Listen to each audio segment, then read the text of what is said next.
আমার ভালো ভালো জায়গাতে অফার আসছে তো ইতালিতে আমার মামা বারবার ফোন দিয়ে আছে তুই প্লেনের ইঞ্জিন গুলো যেগুলো শেষ করেছে ওইগুলো ঠিক করা আছে খুলে নিয়ে আমি শুধু যাই পাচ্ছি না মশিয়া শুধু আপনার গ্যারেজের এই জিনিসপত্রের সাথে আমার জীবনটা জড়িয়ে গেছে মায়ায় আমি ছেড়ে যাই পাচ্ছি না আপনাকে এই জন্য নাকি কবে দূরে আছে হেনতে এসব এসব অপায়ের মুখ দেখা লাগে আমার আও তাহলে মিজানি কর এটা বেনসন সিগারেট আর একটা স্পিড এনে দে টুকটাক করে খা কি হইলো মিজান ভাই আমি না তোমার শিষ্য হতে পারি কিন্তু তোমার উস্তাদ যে ওই জায়গায় বসে একটা কথা কইলো যাও এনে যাও যাও ভালো কথা মাসুদ তোর গাড়ি কয়খান আছে শুনি তোর তো ভিজে বাড়ি পয়সা ফেলে দিল তো সেই গাড়ির রেলে টায়ার টাকা নেই তোর কাছে তোর নিজের তেল বলতে তুই কি বুঝো লিও তেল কোনে বালি বল বেয়াদব ও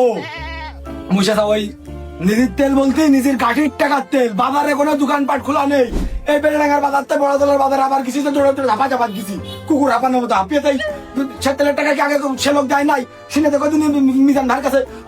মিজান ভাই সামনে বছর গাড়ি তেল ভরে স্টার্ট দিতে পারলে তারপরে টাকা দেবো তাও তেলের টাকা দিয়েছে 5 টাকা কম আরো তেল প্রায় 1 লিটারের বেশি ছিল আমার জানার মতে আর 10 টাকা বলে বকশিস দিয়েছে 5 টাকা তেলের দাম কম আর তাহলে 5 টাকা বকশিস থাকে সে 10 টাকাও তোমার দিয়ে দিয়েছে তাহলে আমি কি নেবো আমার তো ঘাটটা দেখি হতে পারে মাঝে মাঝে না ব্যবসায় একটু লস খাতি হয় নাই বোঝা যায় না যে বাস কমনি যাচ্ছে তা মাসুদ তুই ওখানে বসে থাকলে কি মনে করে এই যা ওইটা বড় ডাল কান নিয়ে আয় শিগগিরি যা নিয়ে আয় বসে থাকিস না কাজটা শেষ করতে হবে শিগগিরি দৌড়ে আমার চোখের সামনের বার্তা আগে জানায় মনে হয় তুই ঘুমালি দৌড়ো তাড়াতাড়ি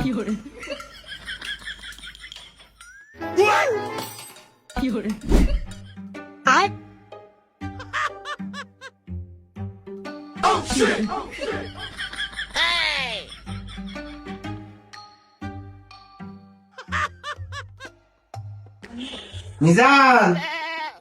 যেটা পান নিয়ে আসকে আর একটা বিড়ি সে মাসুদ তো গেল জ্বর খোঁজ কি খবর মাসুদ তুমি দেয়া না তুমি না বালিশ আর খেতা পেড়ে ঘুমাও তোমার ঘুমির দরকার তুমি সারাদিন খুব পরিশ্রম করেছো তুমি ঘুমাও দেখো সবসময় কিন্তু মুর্শিদ আমার উপরে তোমরা সবাই সবসময় আমার উপরে প্রেশার ক্রিয়েট করতে থাকো সবসময় এরকম করলে একটা লোক বাঁচে না কিন্তু আগে তো করলাম ডালে দিল কি ডাল কি হোক কি কাজ বলে ও নাসু কি কাজ তো কি তোরে গলারে ভয়ে কি তার কানে তালাতে থাকে না তোরে গলার নলিতে ক্লাস প্লেটের তাল লাগানো যাবে না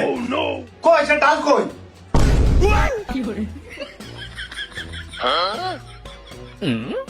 কে মুর্শিদ সাহেব তাহলে হবে না নে এই দেখো বড় করে একটু আনিছি যে তোমার বড় ডাল লাগবে একবার এদিকে কাজ কাম ছেড়ে যাই কাজে লাগে আবার দেখো লাঙ্গলের মতো কিন্তু দেখে শুনে গাছের তো কাঁথা কেটে নিয়ে আসছে একদম ডাইরেক্ট তুমি কইলে না সেদিনকে ওই নারকেল বাড়ি হাটে যে দুটো আইডিয়া গরু কিনেছো যে পাওয়ার টিলার চষে পাইতেন না টাকা বাঁচানোর জন্য গরু কিনেছো গরুর জুয়াল বানানো যাবে না ভুই চষা যাবে না একবারে দেখো যাক মাসুদ তুই যে আমার নিয়ে এত জল্পনা কল্পনা করে ভাবিস আমার বড় লোক হয় ঠেকায় কিটা বসুন্ধরার পেছনে মনে হয় 10 কাঠা জমি নিতে পারবা না যেভাবে তোরা আমার সাশ্রয় করতেছিস খোঁজ নিয়ে দেখছেন জানি কয় টাকা করে প্লট না হলে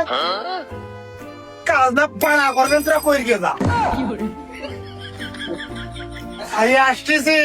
তাই বলে যেন দোকান ছাড়িস নে 150 বার করে কইছি যে সব কাঁচা ছেলেবেলে নব্য ছেলেবেলে গ্যাসের মধ্যে না ঢুকতি কাজ কামের কোনো বালে ছাতার মাথা কিছু পাবে না খালি কান মাথা খাইয়ে ফেলে ওটা আবার ওটা ওই ছোটটার মধ্যে লাগার প্যাসমেন্ট জড়িয়ে বড় ডাল হয় না ওই ডাল তো মোটর সাইকেলের মধ্যে নাট খুলবে নাকি সাইকেলের মধ্যে ঢুকিয়ে দেবে তাহলে মিজান ভাই তোমার আজকাল গানটা কি তুমি এই জায়গায় বসে কাজ করতে দুটো ডাল এই জায়গায় পড়ে দিয়েছে যে চূড়া লাগাই দিয়ে তার কাছে দিলে এখানে যায় বড় ডাল তা তুমি তা না তুমি আমার কাছে দুটো ডাল দিয়ে চূড়া লাগাই আমি দিতাম তুমি কাজটা কেন করলে তুমি একটু শুনে দিতে পারলে না মানে সব সময় তোমরা আমার উপরে শুধু নির্যাতন চালাতেই থাকো খামা খামা যায় বড় ডাল গাছের তালা নিয়ে আসছিল ওইদিকে বড় বড় জাহাজের কাজ আমার অফার দিয়ে যাচ্ছে জাহাজের কাজ আমার হাতের কাজ জানা আছে ভাই আমার হাতের কাজ জানা আছে ভাই আমি গেলে যদি কোন রকম করে বিদেশে একবার ঢুকতে পারি যদি কোনো ব্যক্তি খুশি করতেন তাহলে সে আমার নিজে ডেকে নেবে তখন আমার পরে রাত আমি আমার হাত পরে খাই তোমাকে এই কাজ না আমি বাল জন্মানে ছাতা করবে তোমাকে দুয়ারে টিকে আসি শুধু মশা তার মুখের দিকে থাকে আমার ছেড়ে দাও আমি করবো না পেনশন বিল দুবারে বাড়ি দিচ্ছি ভাই চলে যাবো তাহলে দুদিন দিন তোমার তো দিচ্ছিলাম ভাই তোমার লোকে আর পৃথিবীতে আর অনেক দেশ নেই এজন্য অফার আসে না আর কোনটা দেশ যদি পৃথিবীতে থাকতো তুই অফার কোনো থাকতি না সিমেন্ট কোম্পানিতে অফার আসে না। আমার সিম কোম্পানিতে কি করতে কাজ করতে হবে আমার সিম পানির অফার আমার কি করতে হবে আমার হাতের কাজ জানা আছে মিজান ভাই আমার হাতের অভাব হবে না, আমার হাতের কাজ জানা আছে